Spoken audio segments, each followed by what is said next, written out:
Okay, start my video. Yeah, no. Okay, fine. Okay, start.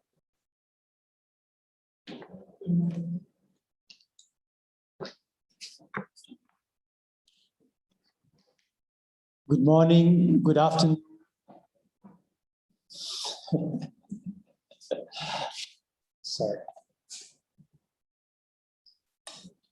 Sorry, apologies for that interruption. Good morning, good afternoon, and good evening to all of you, and welcome to this very important side event. For your information, this side event is co-organized by the Asia Indigenous Peoples Pact, the International Land Coalition Asia, the Food and Agricultural Organization, the International Fund for Agricultural Development. This side event is very crucial and important in the context of indigenous peoples, and we are focusing on indigenous peoples.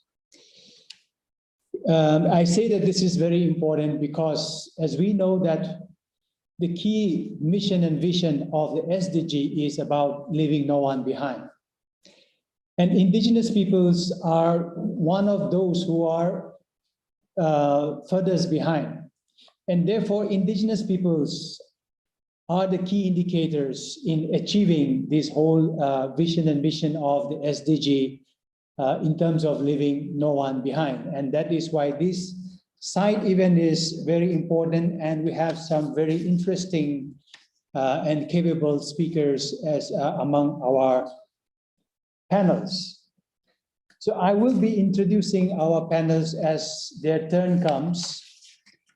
And before that, I would like to also introduce to you the key objectives of this side event.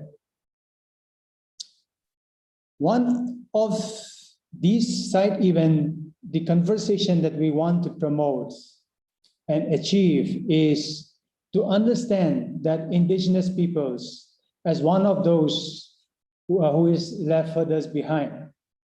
How can they play the role of the agency?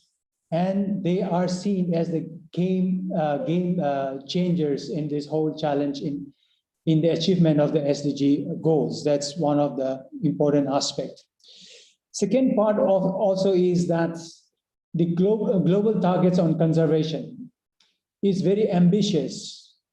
And therefore, we are looking at a range of needs in terms of addressing the loss of biodiversity, climate change, and the challenges of sustainability to the global community.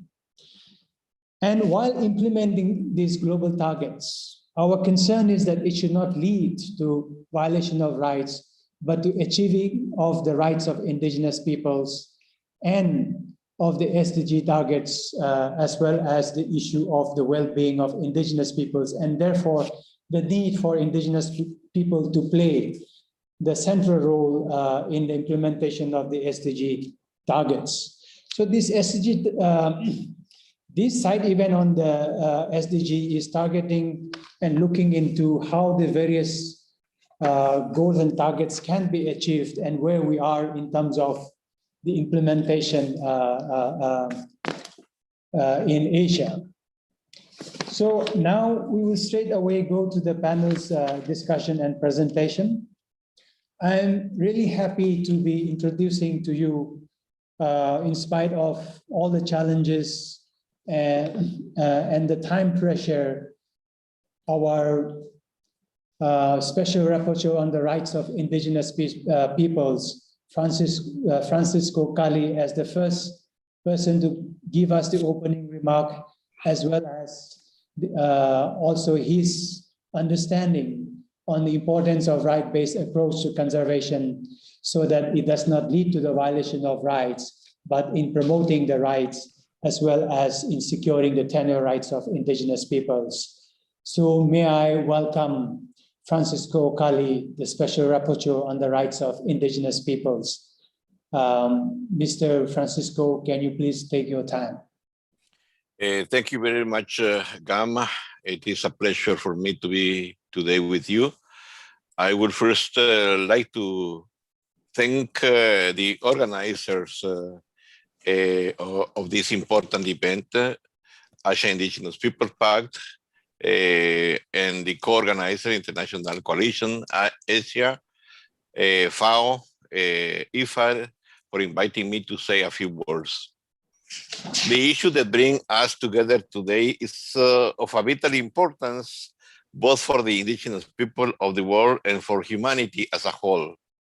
It has to do both with the state of the planet and with the inequity and poverty that affect millions of people around the world.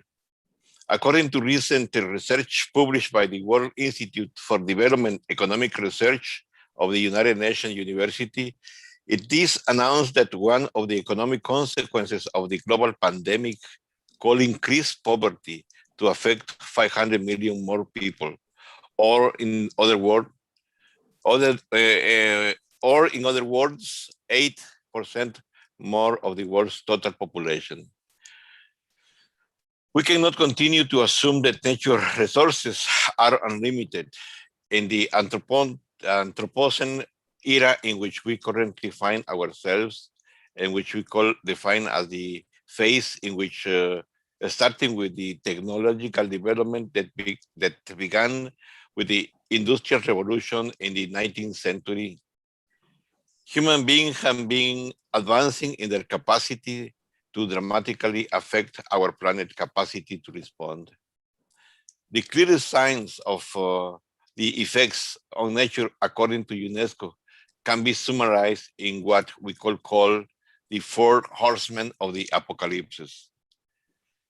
In the first place, climate change, about which it is not necessary to say much, because the eloquence of the signs that we observe every day leave no room for speculation. Secondly, the alteration of the vegetation cover, of which the meat diet that has increased the deforestation for cattle grazing and for planting of genetically modified soybeans as a raw material for animal feed, for human consumption, says a lot. Thirdly, the progressive loss of biodiversity with the irreversible elimination of thousands of plant and animal species, and finally, the alteration of biochemical flows, which for reason of the so-called butterfly effects. Any alteration of the kind mentioned here bring as a consequences a chain of modification with fatal repercussion for the planet's ecosystem. This leads us to highlight the superior interest of nature, of which we human beings are a part. As a human being are part. And as the United Nations Charter of Nature State, we should assume ecocentrism as the axis of development if we want humanity to have a future. Because our existence depends on the uninterrupted functioning of natural system. Since every form of life is unique and deserves to be respected regardless of its usefulness to human being. In many ways, these problems are closely related both in their origin and in their consequences. To what is of most interest to me as a special rapporteur on the right of indigenous people, namely the dangers of the lack of security of land and natural resources right of the world indigenous peoples, which together with the gradual loss of indigenous knowledge will increase to unthinkable level the terrible threats to which we have alluded. This is so because, as has been sufficiently established, indigenous knowledge is the result of the coexistence of human society in specific places in nature, in a symbiotic relationship that translates into the fact that this knowledge best represents the voice of nature in the places where it has been generated. This has led indigenous people to be valued as guardians of the planet ecological and environmental diversity. In the face of severe environmental crisis we face as a humanity, this connection between indigenous knowledge and biodiversity protection should be adequately appreciated, but we are far from a correct assessment of these linkages. As is well known, the world indigenous people have seen their political, economic, social, and cultural rights systematically undermined. This has placed them among the most impoverished segment of the population, with the least access to education, health, drinking water, and adequate housing, as well as the most precarious insertion in the labor market. Undoubtedly, the most serious aspect of this situation is the fragility of legal security over their land and resources.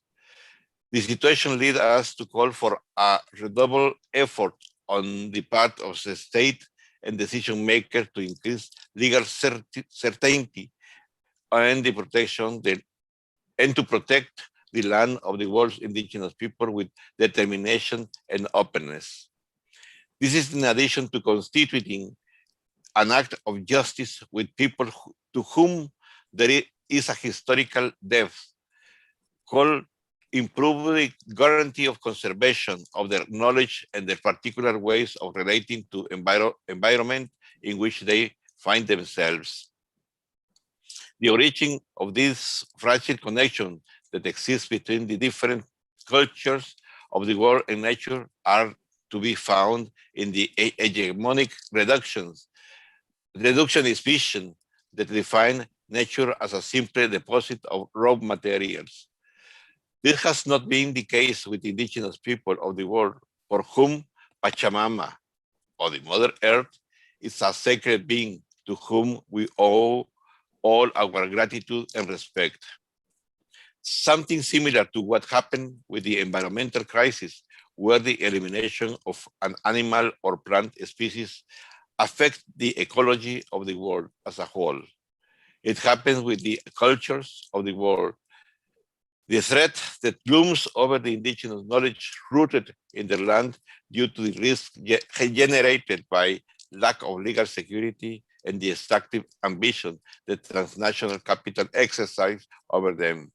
It has unpredictable effects. As the indigenous people of Chiapas of Mexico say, only among all of us, we know everything. Thank you very much for your attention. Thank you very much, Francisco Cali, for that very important points that you have made, especially on the importance of having an encompassing vision for the well-being of humanity on the issue of this uninterrupted flow of natural systems that we need to be protecting for our well-being.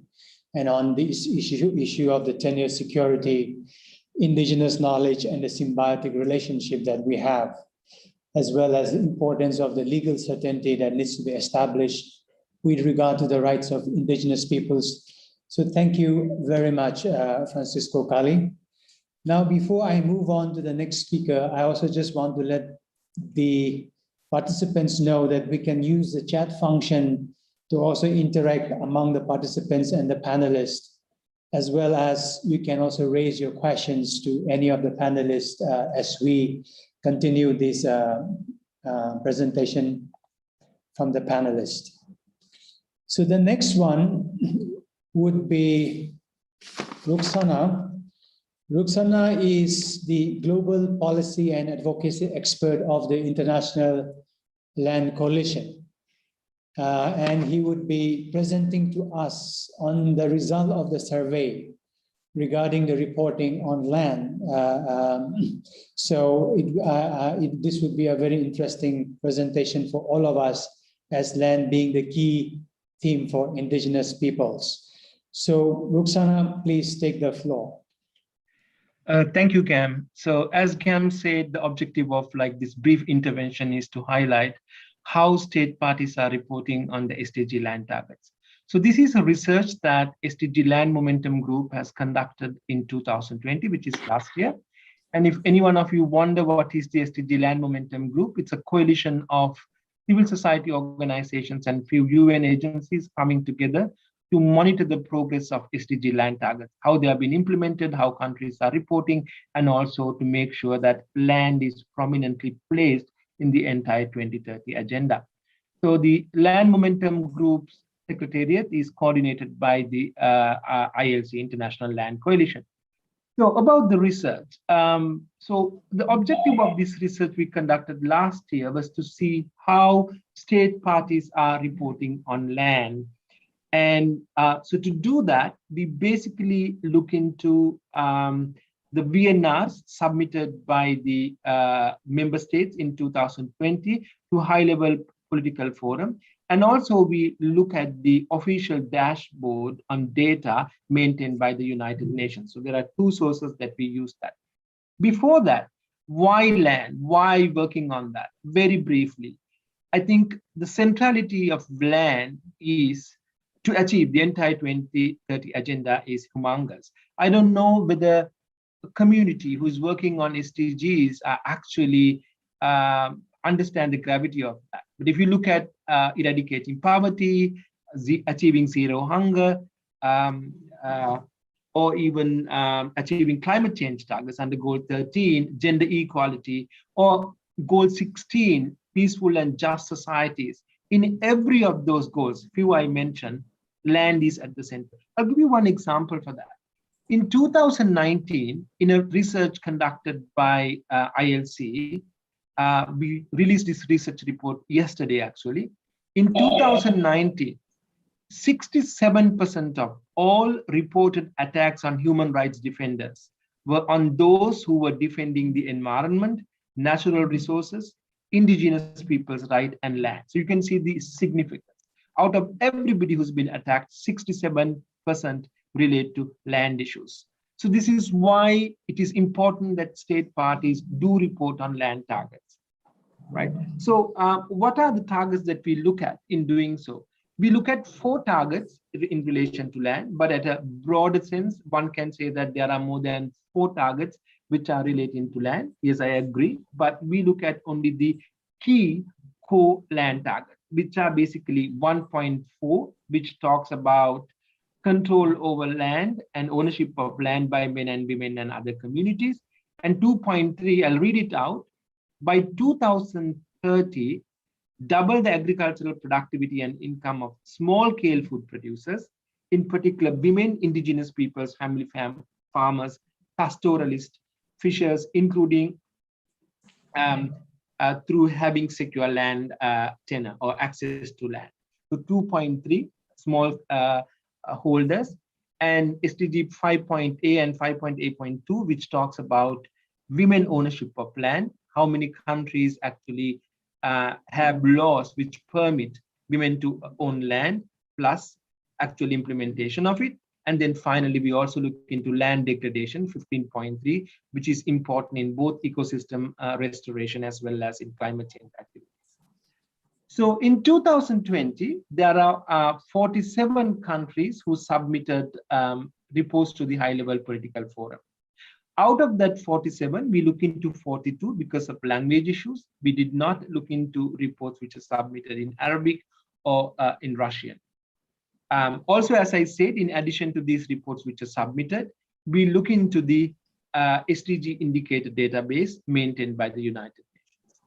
So what did we find? There are indeed countries that have advanced SDG land rights commitments.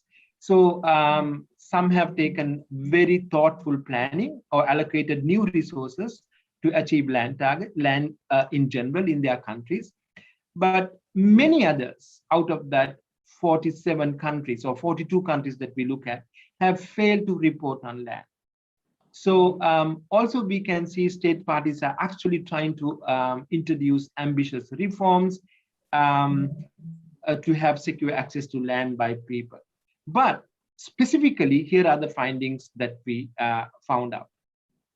There has been very limited uptake for these indicators that I mentioned in the period of 2016 to 2019 in the database that we look at, and also there is in that database, there is not one entry for 1.4.2, and over the years, only 10 countries have reported on 5.8.1, which is out of like 2016 to 2019, only 10 countries reported on women ownership of land in the database, and no country has significantly reported on ownership and control over land by women and men in that database. Maybe it has been updated after the research, but I'm talking from 2016 to 2019. Also, there is no reporting on perception of tenure security that we found out. So looking at the 42 countries who submitted the report, only 7 of the countries out of the 42 who submitted VNR in 2020 reported figures that could be proxies for the percentage of adults who have document to prove rights to land indicators, which is basically 1.4.2. Only 7 countries specifically reported on 1 land target. Also, the numbers reported vary widely. For example, in Finland, they said 100% people have document to the lands in the country. And in other countries have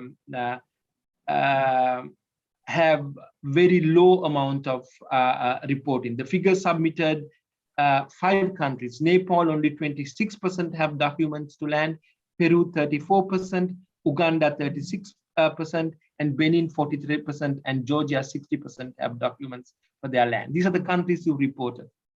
And the next one, the gender gap in secure land rights among the agricultural population is a stark. In countries like Nigeria, it's 30 to 60% men and women. Peru, women 8% and men 19%.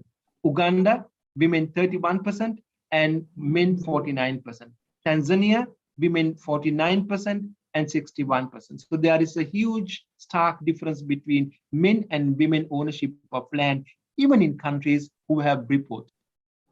Finally, in several countries, the agricultural population lacks secure rights to land. More than half of the agricultural population in Malawi, Nepal, Niger, Nigeria, and Uganda lack secure rights to agricultural land in varying numbers. For example, in Peru, 85% of the people don't have access to secure access to land, according to what they have reported.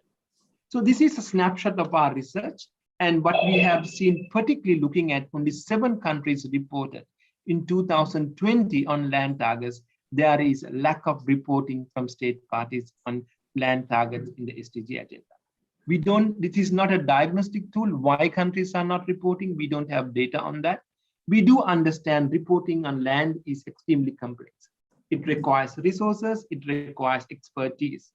So finally, what Land Momentum Group did in last year is we developed a methodology to assist both state parties and civil society organizations to come up with reports, how to comprehensively report on land targets. I'll put the linkages for those methodology in the chat room. So if any one of you are interested to know how to report comprehensively on land targets, please get in touch with us. We are very happy to work on that. Gam, I'm gonna stop at that point, hand over the mic to you. Thank you. Thank you, Rukhsana, for that very clear presentation on how at least it looks like when it comes to the land related reporting by the states. Well, it is quite disheartening to see that the report is pretty poor, as you have also informed us, and that actually only 7 countries have tried to make some substantive reporting to the situation. But very clearly, the alarming, of course, where Rukhsana also have presented is that 67% of the attacks relates to land issues in relation to human rights issues. That is quite concerning. And of course, the data was from 2016 to 19, as he explained. I believe that there could be a lot of severity on the situation particularly during the COVID-19. So it means that a lot of work definitely needs to be done, and we need to put in more effort. And therefore, I, at least personally, would like to appreciate this important work that Len Desai is doing along with ILC and some of this reporting that has been presented by Ruxana. So thank you very much. Now moving on to the next speaker. Our next speaker is from Cambodia. She is Yoon Mane.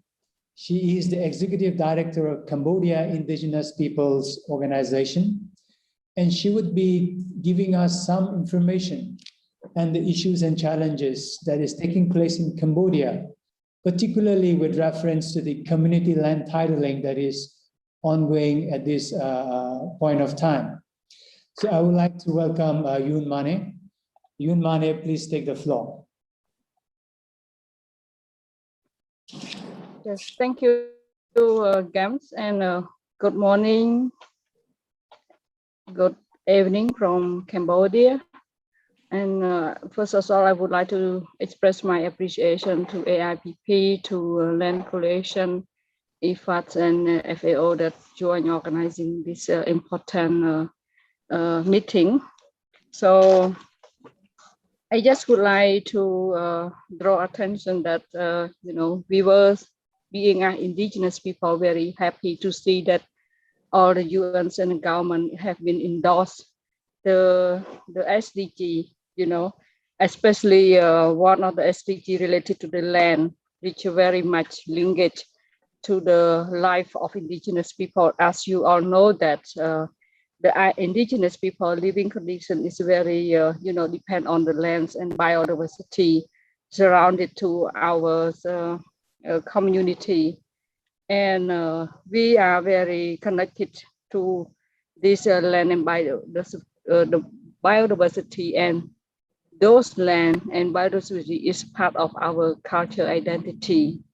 And in with the SDG commitment, I see that the government of Cambodia also have strong commitment through the legal framework, national legal framework, including the constitution law, the land law, the forestry law, and especially the specific sub-decree on the collective land registration for indigenous people. And however,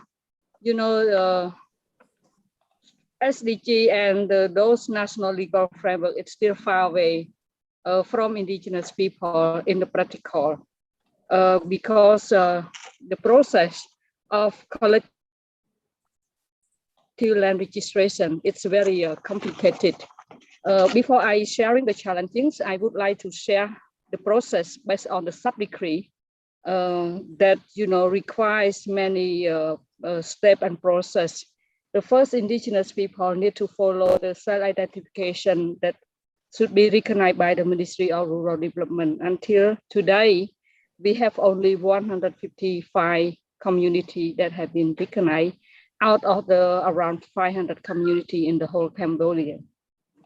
And then we need to apply the second step is legal entity registration with the Ministry of Interior. Up to that, we also have only 150 community out of the 500 community. And for the land registration, the title got from the Ministry of Land, we have only 33 out of the 500 community, or we can say 33 out of the 150 that have been registered with the Ministry of Interior. And the process after we self-identification, legal registration with the Ministry of Interior, we need to prepare for unofficial map. The unofficial map is very important, which identified by indigenous people community over their boundary, over their land use, that they have been prescribed based on their customary. But the challenge is why that only 33 community that have been registered, because the government does not recognize the official the map that have been identified the community, because they said that this land is beyond the living standard, beyond the the requirement or the needs of the community. Example, one of the community case, they have 52 family, and then they are mapping land is more than 7,000 hectares, and the government, especially the provincial authority, allow them only 941 hectares. And one, the community does not accept it, the land, so that, you know, they are starting to got a court threat, you know, and then also the legal threat to force them to accept with that land. So this is the challenging.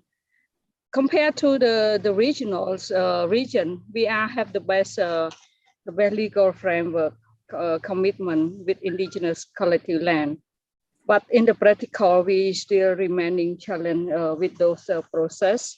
And all this process, the experience on the first pilot, it's take around 8 years to complete the process for collective land title.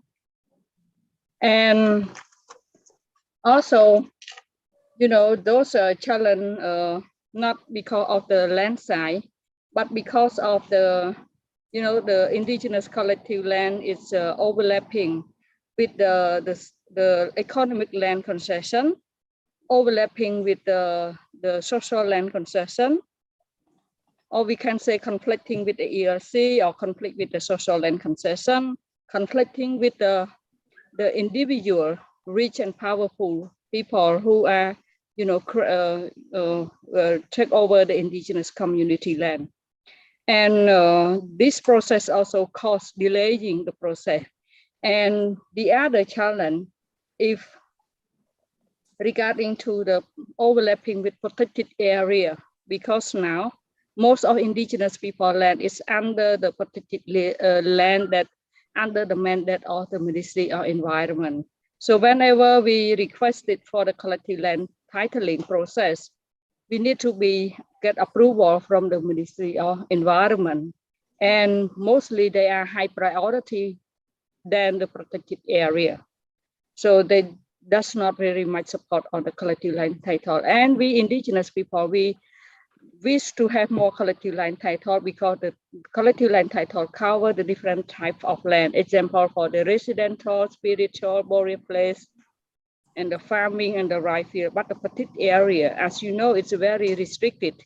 And right now, most of indigenous people become criminalized at the court case because we are practice our sitting cultivation under the protected area. So the law is prohibits, the ministry is prohibits, so they had to arrest it, some of indigenous community who practice their traditional farming under the protected area. And the process of collective land title mostly does not have national budget to cover. It's mostly relying only on the development partners and NGO. Yeah, so this is all the challenging that we are facing at the moment. It is one of the hot issue. Even we have some collective land title, and even the community got a title, they still facing with you know, losing their land because of those legal procedure and system that's not fair or justice to support indigenous people, even they got a hard title.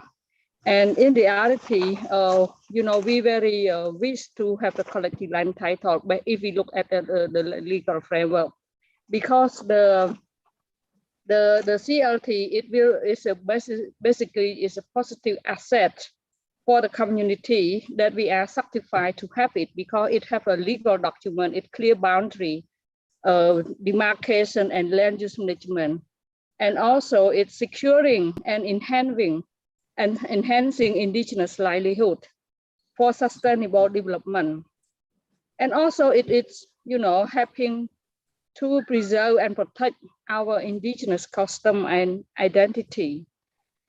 As most of the case now, if we don't have the legal document, we are become the loser. Even we are on, you know, living the history there. But whenever you go to the court, they always ask the legal document. And if we don't have the legal document, we are not any rights or ownership over our land and territory. Like example, one of the current case in the French court with my indigenous group, we are become the loser at the French court because they said indigenous has no ownership over their land because they don't have any legal document, you know. But we will not stop. We will try to, you know, continue fighting for their recognition our rights based on, you know, our customary practice and also the existing law. Yeah. So in my conclusion, I just would like to draw attention that, you know, please we pay more attention, you know, especially to the government, that we should, you know, helping to provide the legal support, securing indigenous people. This is the most important. And this is not only called for the government, but also all the UN agencies that have endorsed the SDG. Yeah, and more inclusion indigenous people in the process of any kind of the conservation or the development process related to the land. And I found that my observations in the SDG observation, the participation, decision-making of indigenous people have been left behind. We are more exclusive in the process. So this is, we call more attention that, you know, the UN country, UN agency at the country also should play more critical role to make sure that how indigenous people are be part of the inclusion, the process of this, and especially engagement with the government, and recognize the indigenous people right over their land, especially based on the, you know, SDG, the UN DRIP, and as well as the national policy that already recognize indigenous people right. Without this recognize, we will become, you know, the dangerous, and we will lose our identity, our culture, our livelihood, and the development that's not sustainable. It's just only the theory, but it's not in the practical, because we keep increasing, you know, increasing the problem. Thank you very much. Yeah. Thank you, Mane, for sharing that experiences on the ground, which is eye-opening for all of us in terms of how challenging it is for indigenous communities. It is, and also sharing how this land is related to the identity, livelihood, sustainability, and so on for indigenous peoples in particular. No? But I think the very important point that Mane also have raised is that even if we have the legal framework and if we have even the law, it is not the case that everything will be fine. Many a times, even though the law is there for Cambodia's case, in terms of the procedures, in terms of the ways in which land titles can actually be acquired, is not so easy, but it remains very, very challenging, and it is not community friendly. And that is where, in spite of so many years, she has also mentioned that only 33 community land titles have been secured so far. And in this kind of a scenario, indigenous peoples continue to lose their land. And one recent case that she has mentioned is also that you may be able to sue a foreign company that is operating in your country, but even when you try to sue them in the foreign, the company in the company's own country, still there is an experience of one of the cases that they have actually lost the case, because in the national level of the for the indigenous communities, they do not have land titles, and therefore this kind of a challenge. Even if we try to take it or pursue a legal battle, even in foreign countries, no? So that is the kind of the immense challenges that indigenous communities face. And as a case, that's also what she has presented from the experience of Cambodia. Now let's move on to the next presentation. Our next presenter is Anne Nasimbang. She is the Executive Director of PACOS based in Malaysia, Sabah. So it will be a video presentation from her side, even though she's physically present, but we decided to go for a video presentation because of the bad connection that she has where she is based right now. So yes, can we please screen?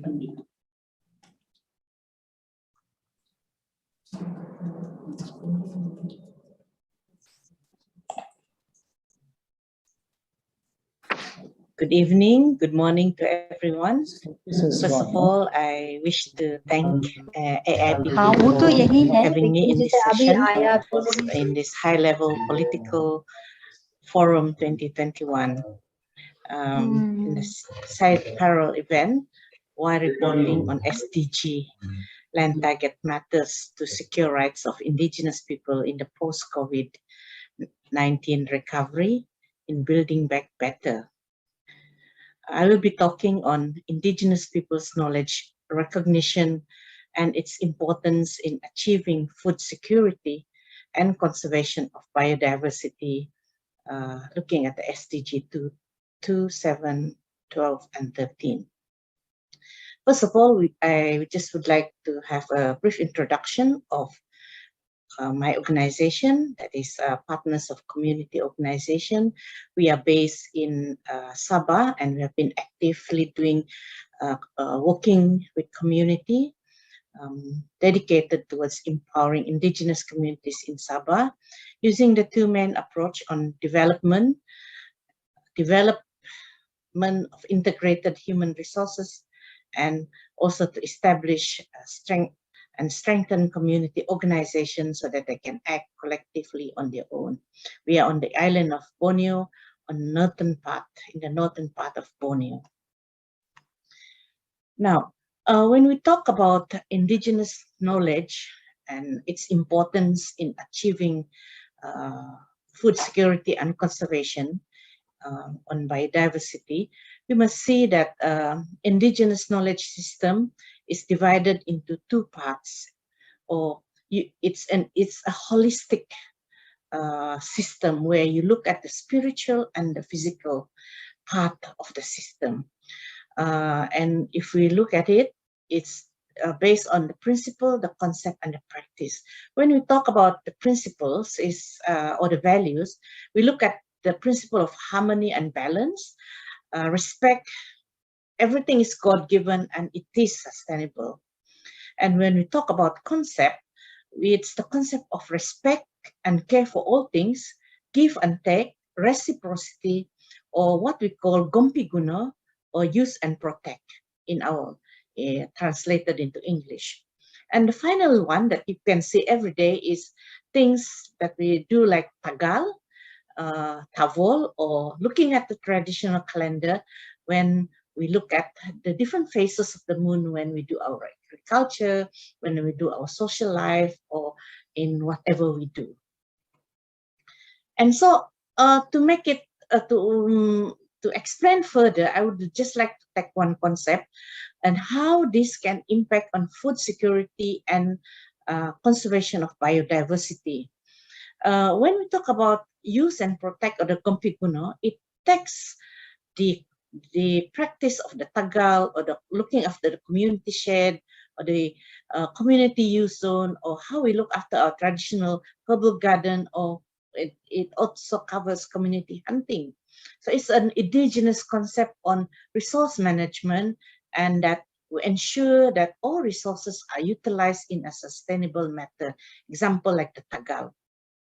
So when you talk about tagal, it is directly promoting diversity and conservation. It looks after the flora and the fauna of an ecosystem of this here in the river. It looks after the watershed or the water catchment, and it also looks after and promote the biodiversity of the river. And in our community, the Tagal, which is a community river management, we divide it into 3 zones. That is where the river is divided into these 3 zones, where we have the red zone, where fishing or no activities or any other activity is banned. Then we have the yellow zone, where we prohibit fishing except for exceptional circumstances, where, for instance, a pregnant woman and elderly want to eat fish, so we can go and take the fish. Or we have the green zone, where fishing is prohibited except for when we open the Tagal for fishing session, at least for a day or two, every year or for 2 years. This is a way of ensuring that the fish in the river is maintained or looked after, and the community has enough food. If there is there's looking after the food in the community. And if we break it, then we are asked to pay compensation for the sogit, which is to bring back the balance of the cold and the hot in the community. I hope this gives us an insight to how indigenous community is so important in looking and ensuring food security and conservation, especially in times like now, when we are faced with COVID-19 pandemic or the climate crisis. Thank you.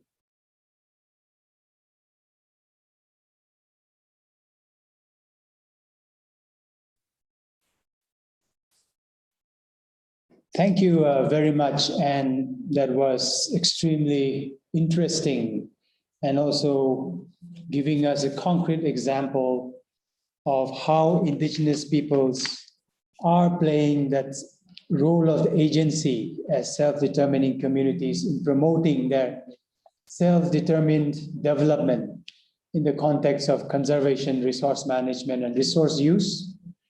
And I think this is a very good example of how indigenous peoples are part of the game-changing solution to these global challenges that we are talking about, and how indigenous peoples should be playing a central role in the achievement of the SDG goals. So thank you very much, and I'm sure some questions will be coming in. Now, let's move on to the next speakers.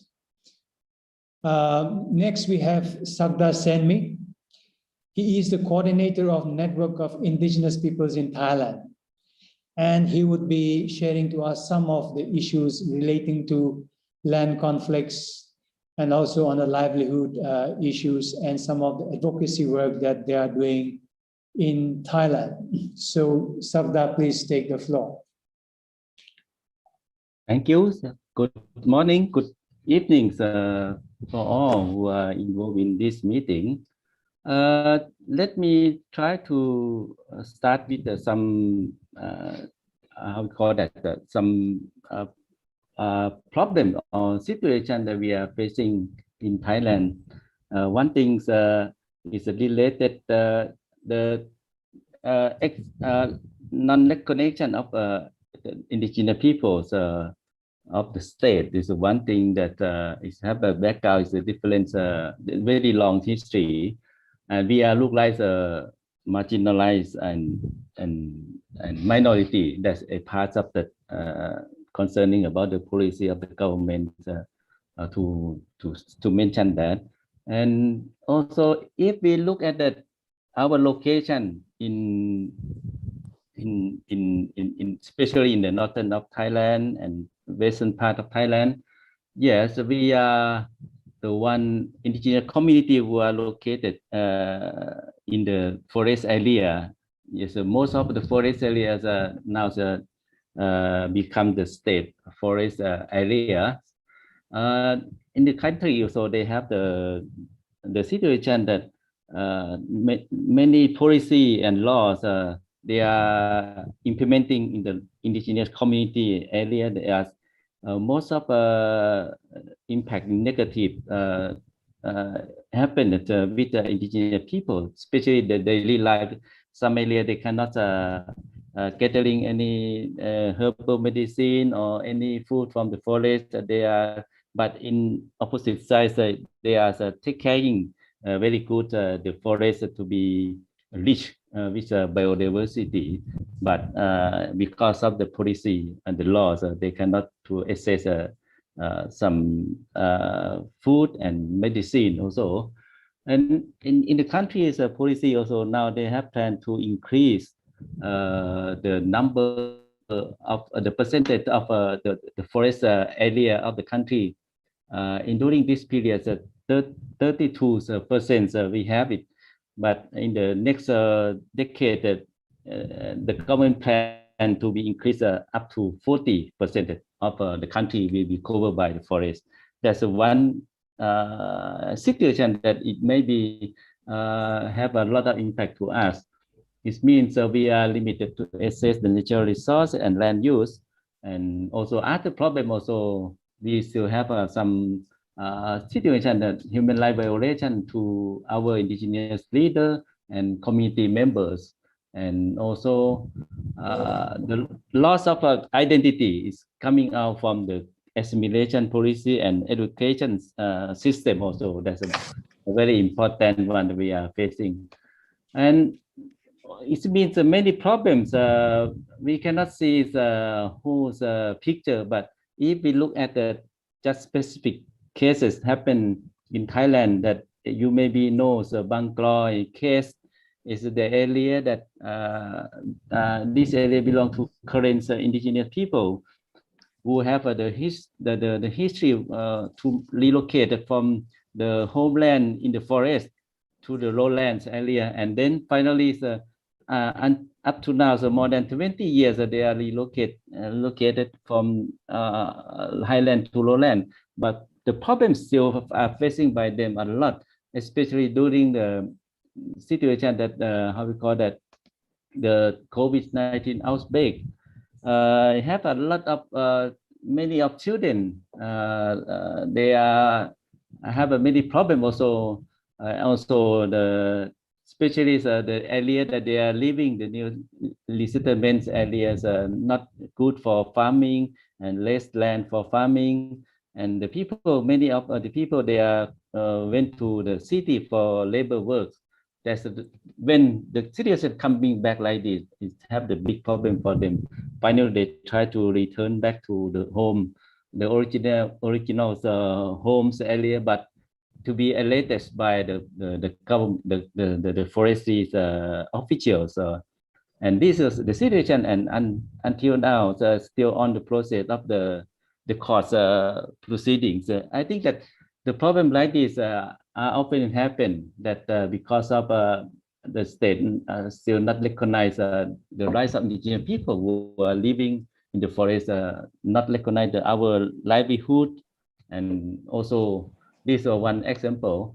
But when we look at that, what's our action to solve the different problems?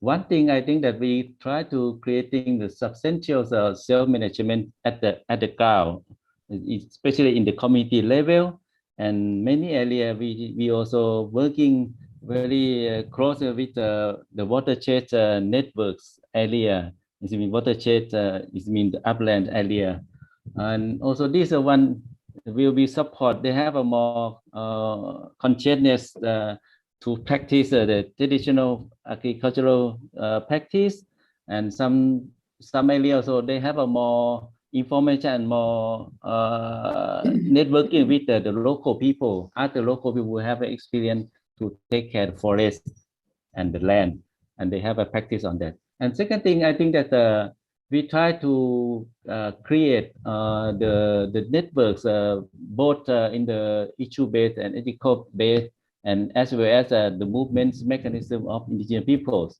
Some try to find the collective mechanism to solve the problem together. Especially we established the Council of Indigenous People in Thailand and try to prepare not prepare to develop the draft law, and then also finally, so we just submit to the parliament last April. We expect that it will be will be considered by the parliament member in very soon. And however, this one is the draft law on promotion and protection the rights of indigenous people.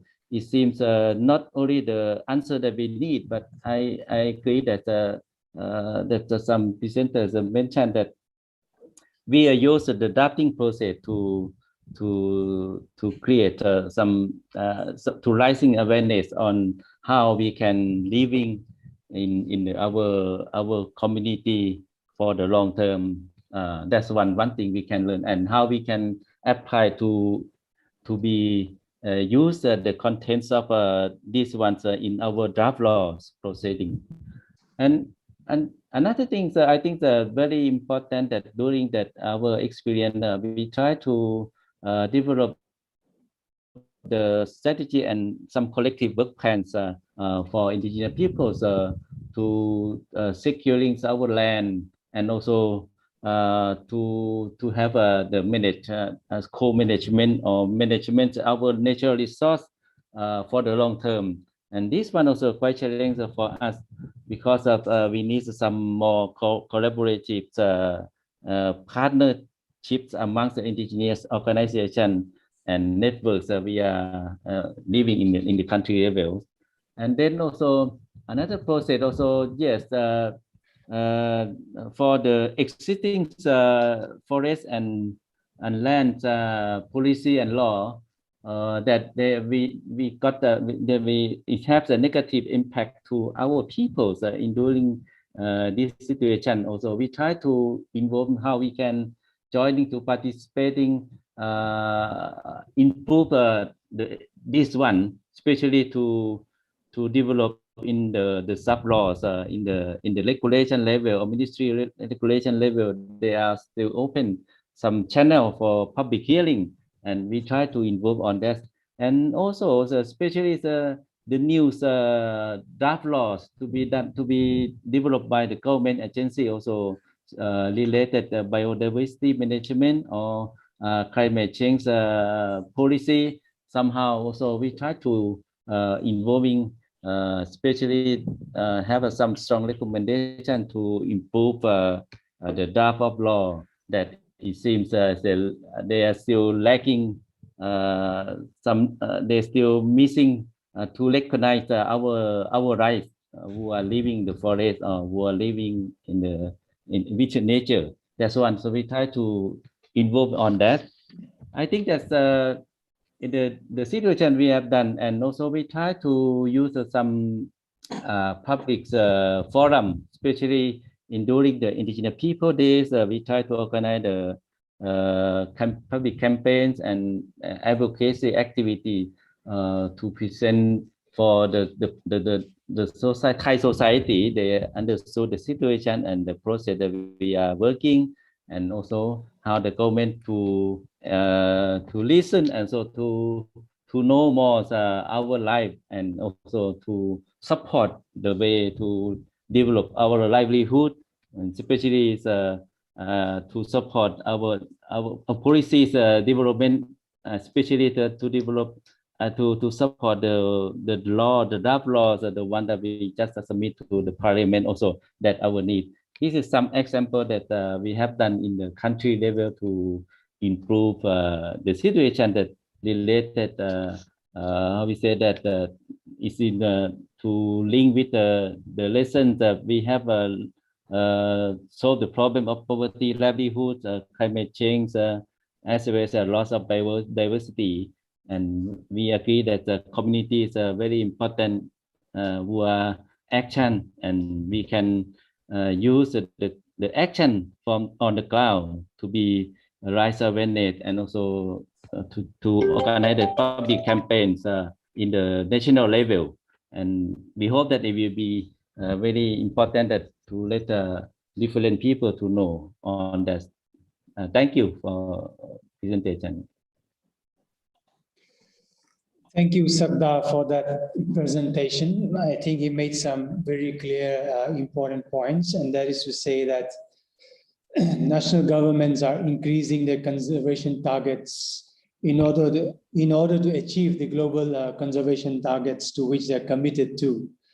But this is leading to more conflicts and violations on the ground because most of the protected areas or biodiversity-rich areas overlaps with indigenous lands and territories. That's what some of the situations that he has explained that's going on in Thailand. Yet in the face of this as well, of course, the initiative for self-management to the issue of conservation and protection of resources, and also other kinds of networks that are being built around in Thailand as an initiative of indigenous peoples that is absolutely relevant to the SDG goals and targets is what he has presented, and also some of the important initiatives that is there in spite of the difficult challenges that is there, some of the possible reform processes. So yes, we are very much in solidarity with the issues that Thailand have raised. So thank you very much for the presentation. Now let's move on to some of our supporters and people that we have worked with for a very long time and consistently promoting the rights of indigenous peoples. So I am really happy to welcome here from FAO, Jon Fernandez, as well as Sarah Casalas. They will make a joint presentation. They will share about 5 minutes each, and they will be presenting to us on what is this initiative on biocentric restoration, which FAO is leading, and also on the indigenous food system and its linkages to the importance of tenure security. So Jon and Sarah, please take the floor. Thank you very much. Thank you so much, Gam, and good day, good afternoon to everyone. I will be presenting with my colleague, Sarah Casallas, who is an expert on water, forest management, and biocentric restoration. So let me share my screen, Gam and colleagues, and I will be running a PowerPoint presentation. Can you see my screen, colleagues? Yes, we can see you. Please go ahead. So I will be talking together with Sarah Casallas about tenure security, biocentric restoration, and indigenous peoples' food systems. I will be moving fast because many of the points already have been addressed by the previous speakers, and I was very carefully listening to the UN Special Rapporteur and the rest of the speakers, and some of the main issues have already been covered. So I will be trying to build a connection between these very important concepts. And of course, we know, and it has been already highlighted by Paco's Fund and some of the other presenters, the unique relationship between land, territories, and resources for indigenous peoples, and how this constitutes the heart of the identity, spirituality, health, and well-being for indigenous peoples in Asia, but across the world. How this is connected to the SDG number 2, zero hunger. It is not possible to achieve zero hunger without access to land and natural resources being guaranteed for all, and very special for indigenous peoples. And this has been recognized in different pieces of normative work that I will be alluding to in a minute. The UN Permanent Forum has, of course, established a clear connection between the well-being of food systems and land issues. And last but not least, free, prior, and informed consent. We cannot do anything without free, prior, and informed consent, because the secure access to land that indigenous peoples might have today might be compromised tomorrow if free, prior, and informed consent is not respected and implemented. We saw during COVID-19 how important is not only access to natural resources, land, and territories, but very importantly, how healthy indigenous people's food systems to manage to provide healthy foods and sustain livelihoods during the COVID-19 crisis.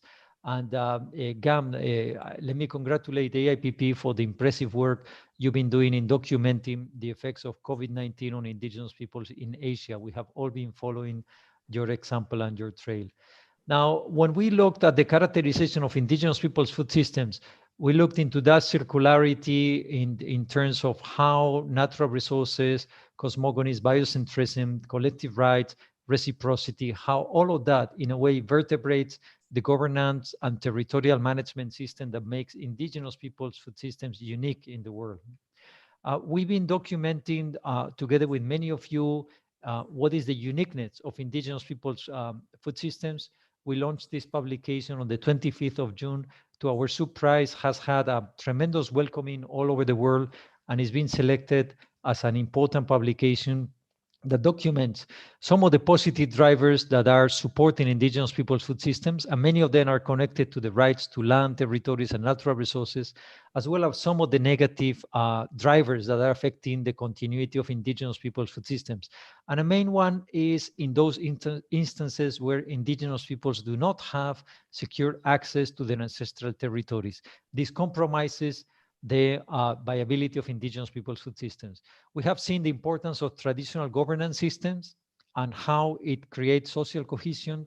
And again, negative drivers that are impacting negatively indigenous people's food systems is those development programs undertaken by UN organizations, NGOs, governments that do not respect free, prior, and informed consent.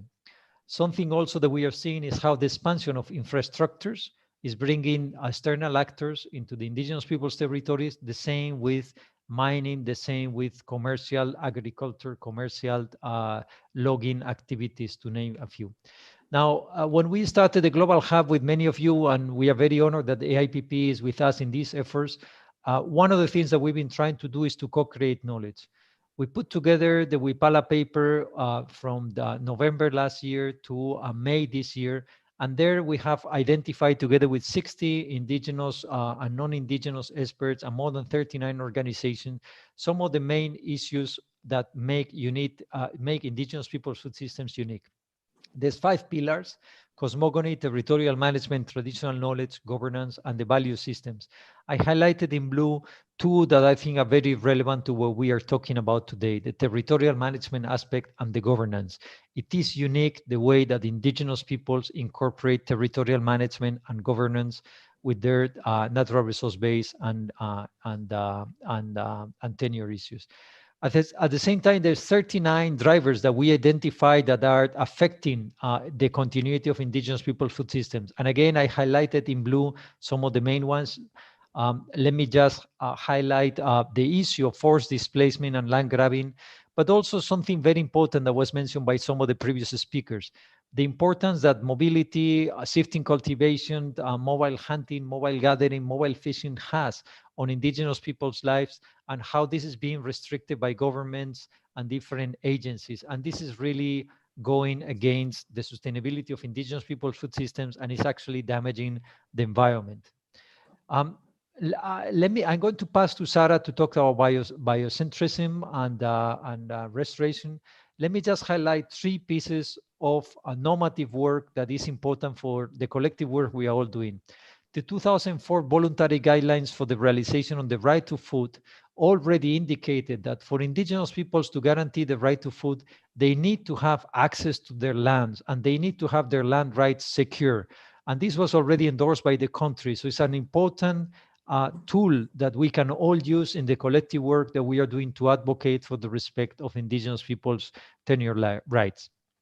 The 2012 voluntary guidelines on the responsible governance of tenure of land, fisheries, and forest in the context of national food security.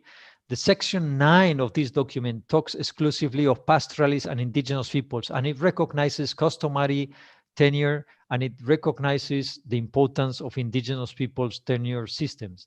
And of course, in 2016, in the case of FAO, we made free, prior, and informed consent compulsory for FAO projects, and there's many elements on the respect of territorial management and land tenure of indigenous peoples.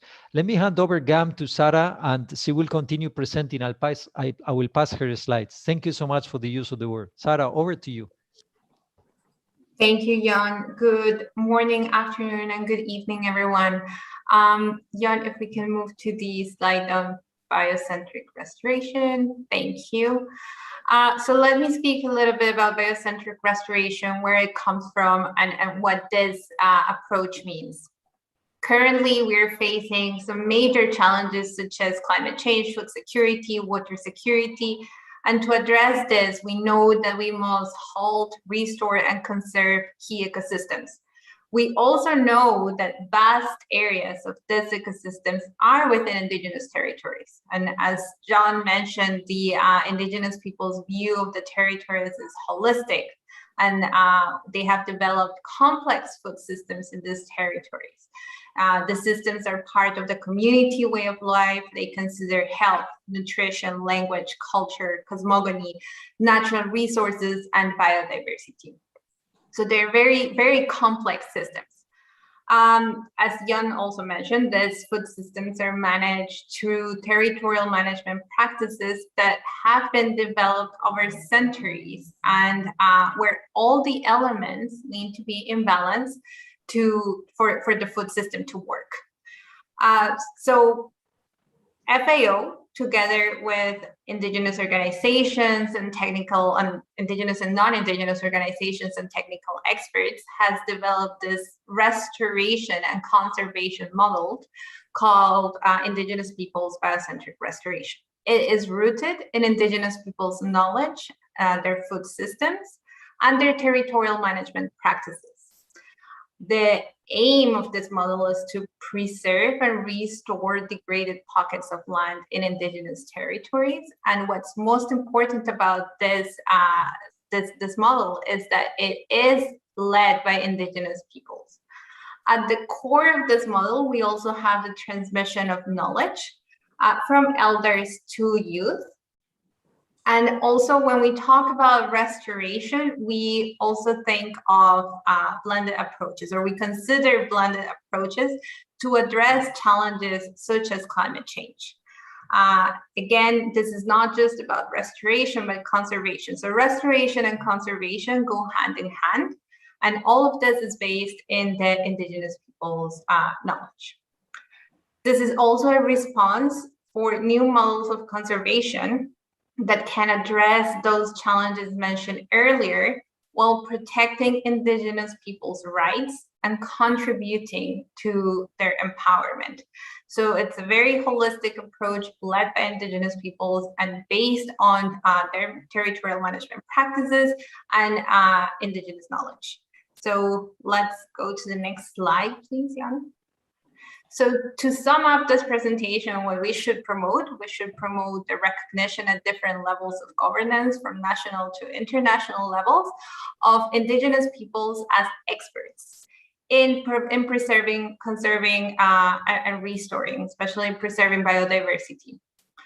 We also need to promote the preservation of indigenous peoples' food systems, and this as a territorial management practice. We also need to promote the generation or mechanisms that promote the co-creation and preservation of indigenous people's knowledge, and to guarantee their participation. A great example of this is the Global Hub on Indigenous Peoples' Food Systems and the 2021 UN Food Systems Summit. We can go to the next slide, please. Thank you. We also should promote the voluntary guidelines and mechanisms that promote and secure tenure of indigenous peoples over their territories and resources. As Jan mentioned, the fulfillment of the right to FPIC is also very important. And going back to biocentric restoration, we should promote the implementation of restoration and conservation processes and mechanisms that are rooted in indigenous people's knowledge, traditions, and approaches to territorial and ecosystem management. So with this, we finish, and thank you for the opportunity to be here. Thank you, Gam. Yeah, thank you very much, Jan and Sarah. I think that was very interesting and the very important initiatives that FAO actually itself is leading and promoting the rights of indigenous peoples, where, of course, both of you have mentioned some of the key initiatives that is stressing on the importance of FPIC, the territorial management, customary governance, and I think one of the most important part, of course, is how FAO with the Global Hub is trying to drive forward this indigenous food system as a game-changing solution in the UN Food System Summit, which is one of the key global processes going on. And also, I think the very important initiative that the FAO is promoting, which is the biocentric restoration, which is based on a very holistic approach, taking into account indigenous approaches and so on. So these are, of course, some of the very important initiatives that FAO itself has been also pushing and working with indigenous peoples. I think, in fact, some of your presentation is partly an answer to some of the questions that I could already see, but we can take them up during the question hour. So finally, let's come to the last speaker. Our last speaker is Carla Sofia Pita. She is a consultant in the Office of the Indigenous Affairs at IFAD. And she would be presenting to us a bit of the work by IFAD through the Indigenous Peoples Assistance Facility. So Carla Sofia, please take the floor. Thank you very much. Thank you so much to the organizers, and thanks to all the people that have been here and that are sharing today on this important topic. So I would like to focus on IPAF, the Indigenous Peoples Assistance Facility, how it can catalyze the post-COVID recovery, but also its focus on land and natural resource management. First of all, I wanted to share what the IPAF is, what this facility is. It's an innovative funding instrument that Indigenous peoples communities can use to find solutions to the challenges that they are facing.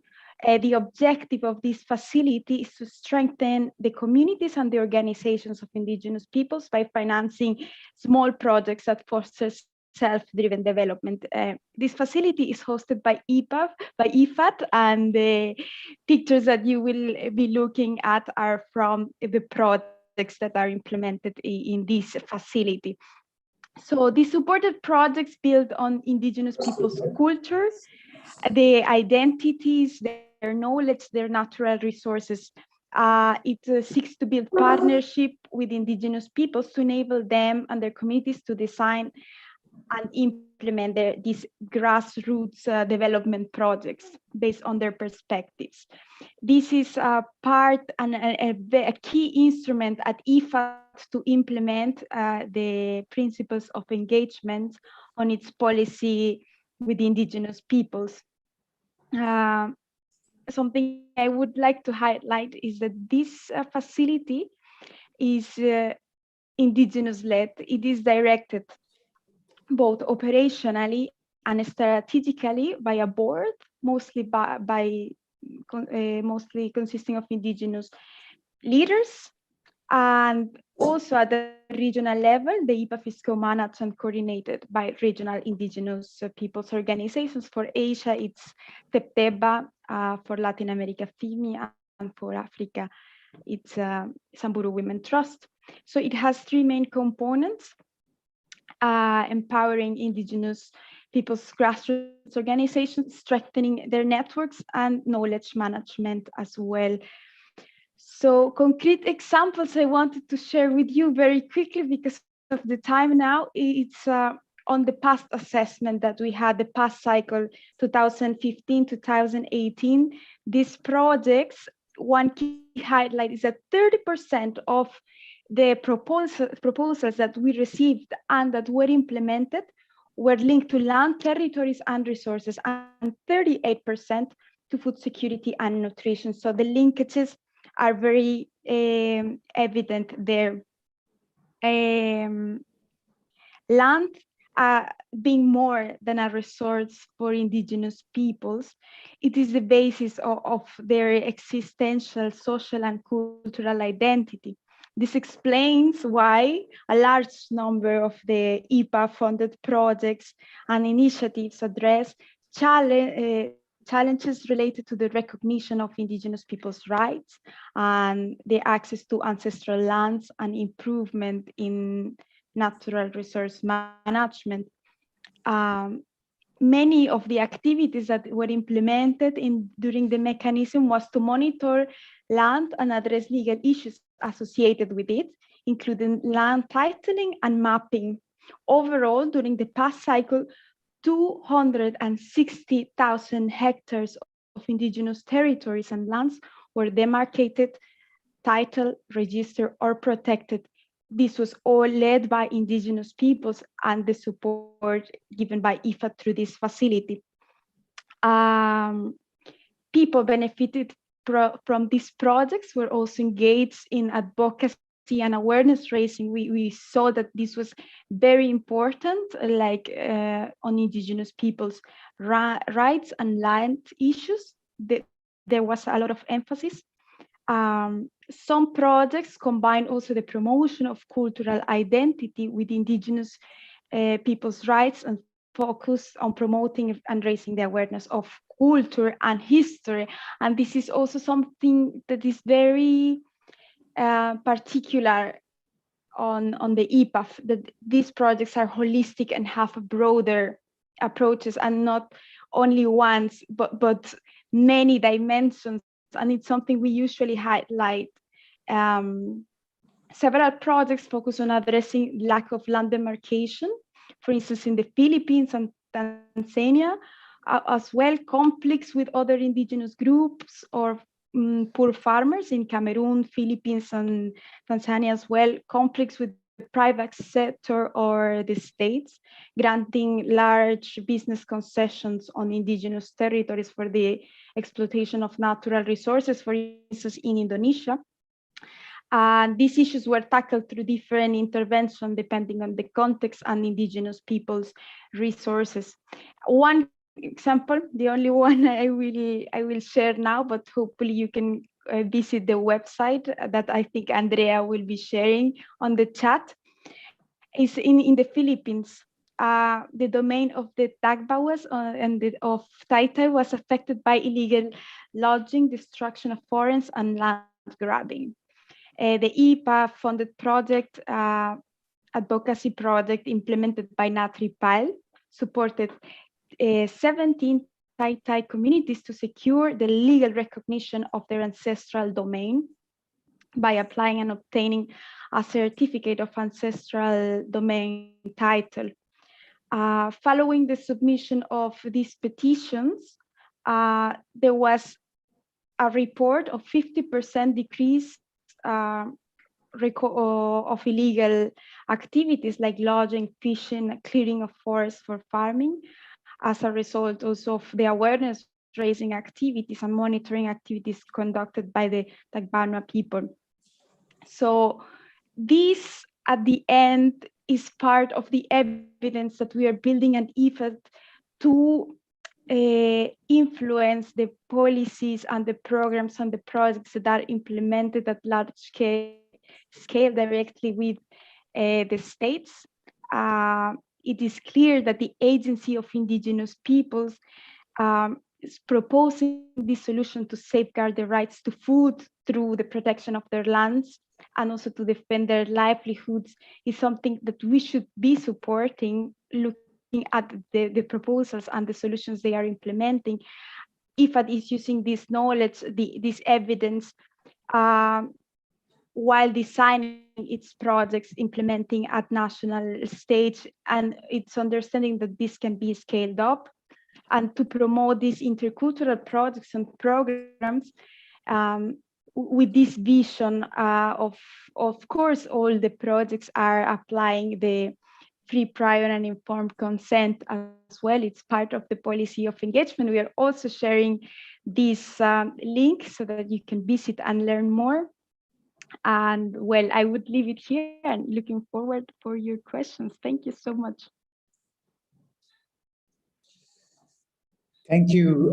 Thank you very much, Carla Sofia, for that presentation and letting everyone know what the Indigenous Peoples Assistance Facility is doing, because this is very important. And I would say that this is one of the concrete exemplary initiatives that agencies and governments can be initiating to support Indigenous Peoples Agency and initiatives that are led by the communities themselves. And I think this is a very good example. Unfortunately, such partnerships are very rare and it is lacking even after the SDG has been launched. But this is something that, of course, for us to be advocating for, to really promote as an exemplary initiative in order to achieve many of the goals and targets that we are looking at under the SDG. So thank you very much for sharing that. And I think you have also shared the links as to how you can access more of the information. So participants are encouraged to do that. Now, we are out of time.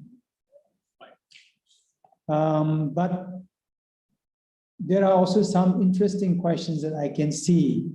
So maybe we can extend a little bit because we are given the flexibility.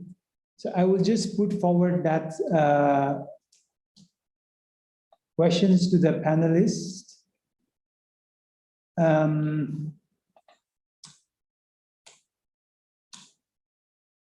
I would just choose, I think, 3 questions, and I will just direct it straight away to the panelists so that we don't lose much time here. One question is, how can we collaborate as legal team to fight for land rights by using the law? So of course, just expanding a little bit may not be necessarily just the legal team as lawyers, but I suppose it's a bit more broader than that. So that's a question that maybe I will ask Ruxana to respond, but maybe you can respond this when you're doing the summation. I think our special rapporteur is still with us. So to Jan and the special rapporteur, if you can take a very brief moment to answer this question. What do you think about the role of indigenous peoples in developing the SDGs and their participation and decision-making in ensuring their implementation? Is there a lessons learned from the very limited success of the Millennium Development Goals and the follow-on of the Sustainable Development Goals? So this is something, if I can ask Francisco and Jan to just briefly respond. Would you like to do that? Francisco, maybe you would like to go first if you are still around. I think you are still there. Yes, I'm here. I'm just hearing you, all of you. I've been very, listen, very conscious of what you have been saying. Well, actually, I think that what I have been seeing is that, as Ifad was just mentioned, there is a few of them, but there are not generally known in this moment what is the success project or that has been done for indigenous peoples. Some of the issues of recognizing of the indigenous peoples' land has been more like a formal way. And as I'm seeing is that unfortunately there are more negative experience for indigenous people, especially because we don't, indigenous people doesn't have, as the our colleague from I don't remember the name of our colleague who was mentioning Cambodia. I'm sorry, our colleague from Cambodia was saying there are many indigenous communities doesn't have any legal document because we don't have the custom of saying this is my land, this is our land. So, and still today, after 500 years of the colonizer came to our lands, they are using the terra nullus principle. So if this doesn't have any papers, we can own the land, the state can own the land. And so I think that that is the problem that it's happening now. And even that there are recognition of the land or the territory. We hear already, as an example in Cambodia, how they are leading illegal appropriation of land. Unfortunately, that is the case almost everywhere. I don't know, John, I don't know if you know some other experiences, positive experience, but this, unfortunately, to me, there are only the negative things are coming to information are coming to my knowledge. So I'm sorry for not giving a positive experience on that. Thank you, Francisco. Jan, would you like to take a minute? Thank you, Gam.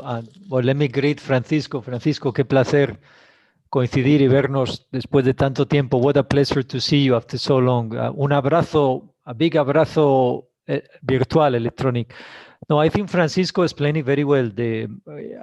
We don't have so many good examples. The majority of the examples we have are not positive. Yesterday, GAM, the state of food insecurity was released publicly, and the numbers of food insecure in the world, because also of the pandemic, have gone up drastically. We are talking of almost 120 million additional people in situation of food insecurity from last year. So unfortunately, we are not doing, all of us collectively, the things that we should be doing. I think one difference of the SDGs with respect to the Millennium Development Goals, GAM, that is important is that it is global. Whether some countries are labeled as developed or whether some countries are labeled as developing, we all need to meet the Sustainable Development Goals. And I think this offers a unique opportunity to put indigenous peoples at the center of the policy discussions. Some of the work that we've been doing is to, with indigenous leaders all over the world, is to change the narrative that indigenous peoples are only vulnerable people that need assistance. In many cases, indigenous peoples have solutions and they have traditional knowledge and they have expertise that we all can learn from it. And I think this is very relevant in the context of the SDGs.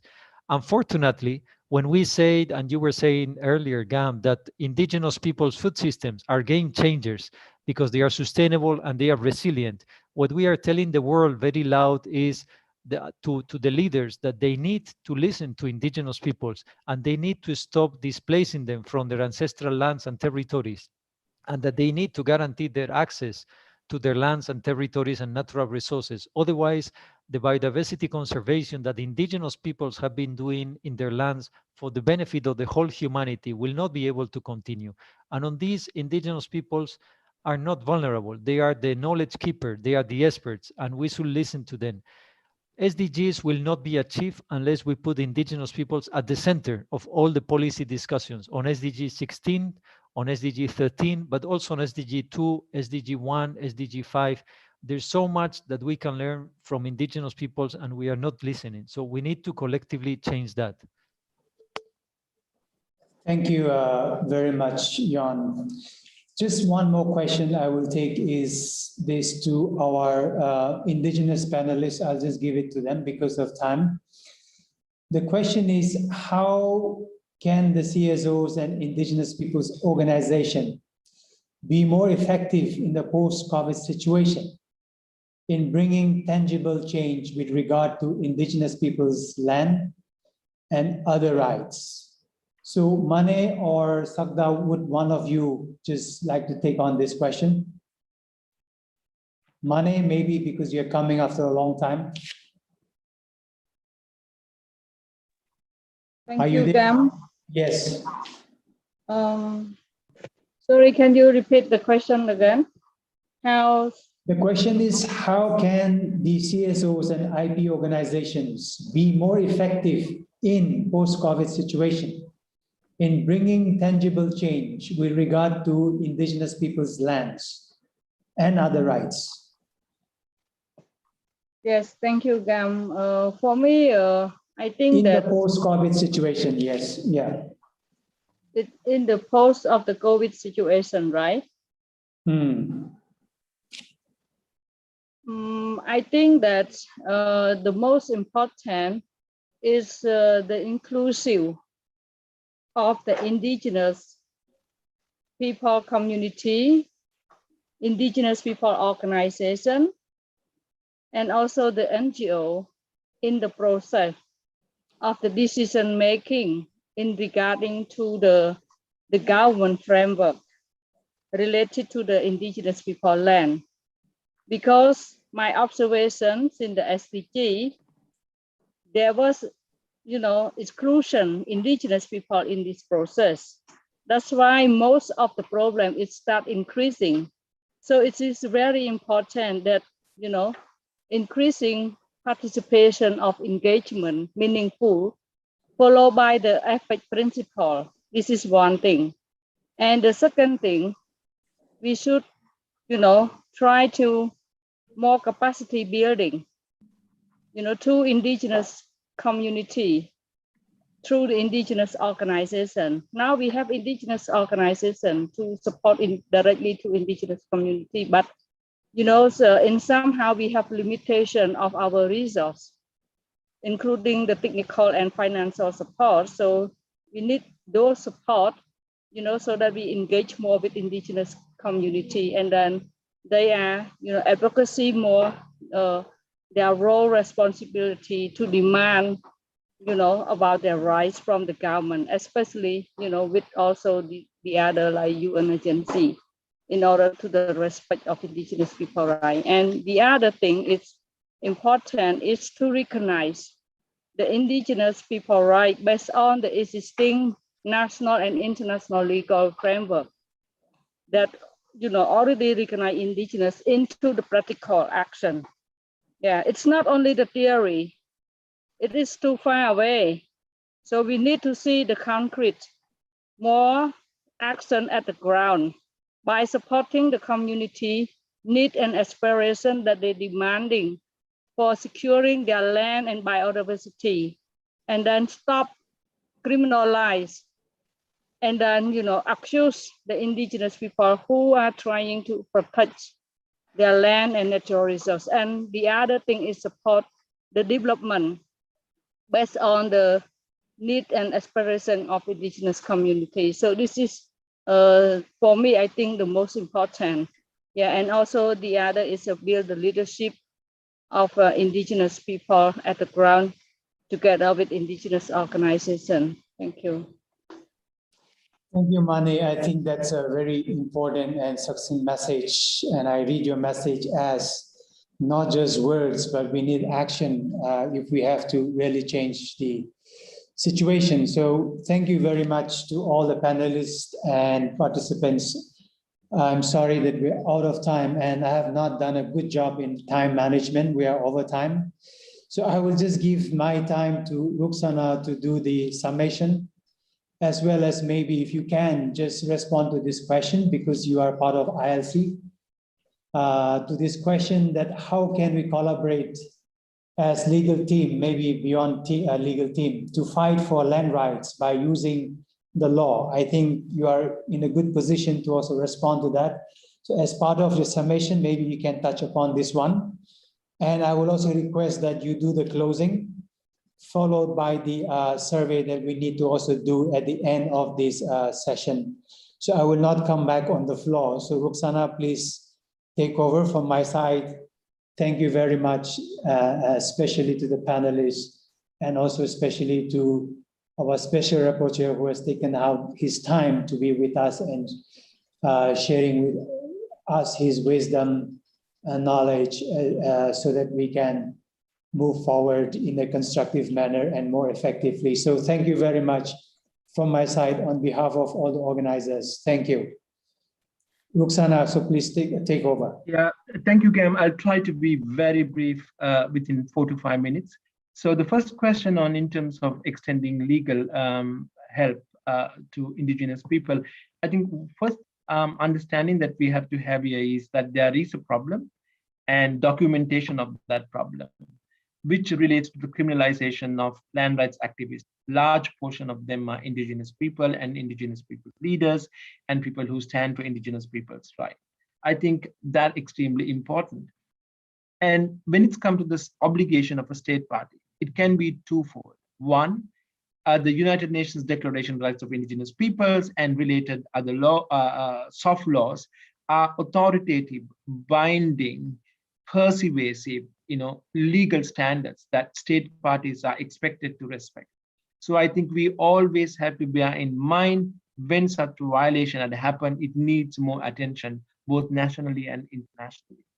And the second part is I think it's a little bit difficult right now to prescribe the formula, but we also look at national laws and to what extent national laws facilitate protecting the rights of indigenous people that come in different forms, that can come as fundamental rights of indigenous peoples in a particular country, and also their property rights under that.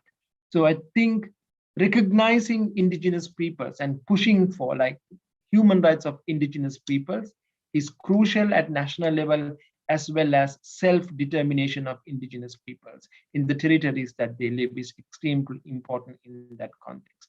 And I think documenting the violations and mobilizing resources is one step ahead, but I think they all come together when it comes to legal protection. I hope that we will get an opportunity to talk about this in more detail in another time. But finally, in terms of like summing up what we have discussed today, there are a number of very good key messages came here. And I think I just want to start with one of the key messages which came from the special rapporteur, that we are living in an era of humans, which is what we call Anthropocene era, where humans have taken over the nature. And that has drastic ramifications and impact on life of everyone.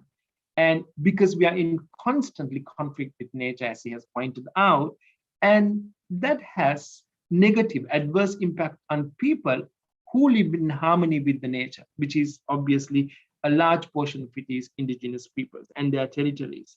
So I think understanding that problem in any effort that we want to do to correct this, particularly in relation to climate change or any other effort, is extremely important. Also, we are living in an era where we give more credit to capital inflow for economic development over nature and rights of people. And I think we need to change that mentality.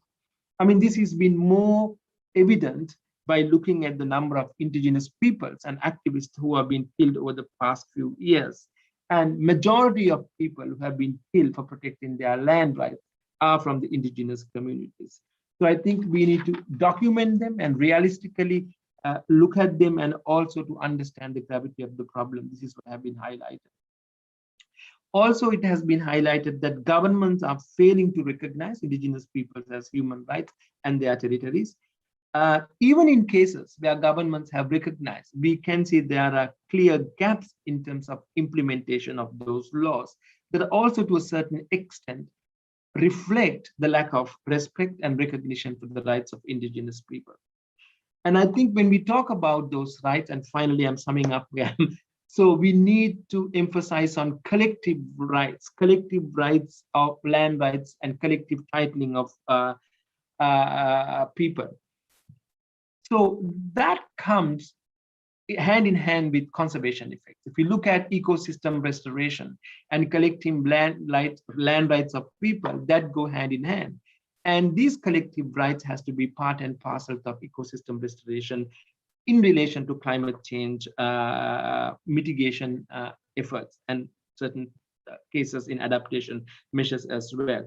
So in that context, let's understand that indigenous peoples are not in conflict with conservations. They are part and parcel of any conservation efforts. So I think finally, we also heard about in that context, the importance of highlighting good examples. We heard about the Tagal community river management as a good example. We need to bring similar examples to the forefront, people to understand that how these communities live in harmony sustainably with the nature. And then also we saw some number of good practices from IFAD in their effort to promote the rights of indigenous people. And finally, what I've learned from the FAO presentation is that these research and data extremely important, because any global process has to take into consideration the important role and the significance of indigenous people rights in those contexts. For example, Food System Summit is coming up, and the importance of indigenous people's food and their right to food is significant in that context, not only because in isolation as a category of right, but that has huge impact on how we relate to our nature, how we relate to our ecosystem, and that is sustainable, and that is climate change friendly. So we need to emphasize and bring those data forward. And I think I'm going to finish that because there are more points which have come, but I think we don't have time to emphasize each and every one of them. But I think these are the key points, key messages which came out. And I also believe that together with, we are very happy to work with the AIIP, putting these messages together and distributing and sharing that with this audience and then beyond. So I want to thank you, everyone, all the speakers who took part and shared their knowledge, spent time talking about these issues. It's immensely valuable. And I believe we only talk about these issues at the SDG high-level political forum, but I think it is an opportunity to emphasize on issues that we are facing. But I think we don't have to wait till 2022 SDG high-level political forum to talk about these issues. Let's document, the violation, and let's see how state parties are going to report in next year on indigenous people's rights and land rights. And then also we need to share knowledge how to do that. And I think I want to invite all of you who is here to share that knowledge, be part of this community and campaign for these rights. And finally, we also want to hear from you what you think about this webinar and how we can improve in the future in giving our messages, spreading our messages to a larger community. So we really want to hear your feedback. We can see there is a Survey Monkey evaluation form which has been distributed in the chat room. So please fill that and give your feedback to us, and that is immensely valuable for us in our future efforts. So a big thank you and congratulations to the AIPP for their excellent work in general and as also organizing this event. And a big thank you to all the speakers, including the special rapporteur, for taking their very busy time and be part of this webinar. And also to all the people who participated in this webinar and been with us throughout this time. Last but not least, I also want to thank you, particularly the organizing team, again, AIPP and the ILC Asia team for their effort in putting this webinar together. Thank you, everyone. Keep the good work going, and we look forward to staying in touch with you all. Thank you.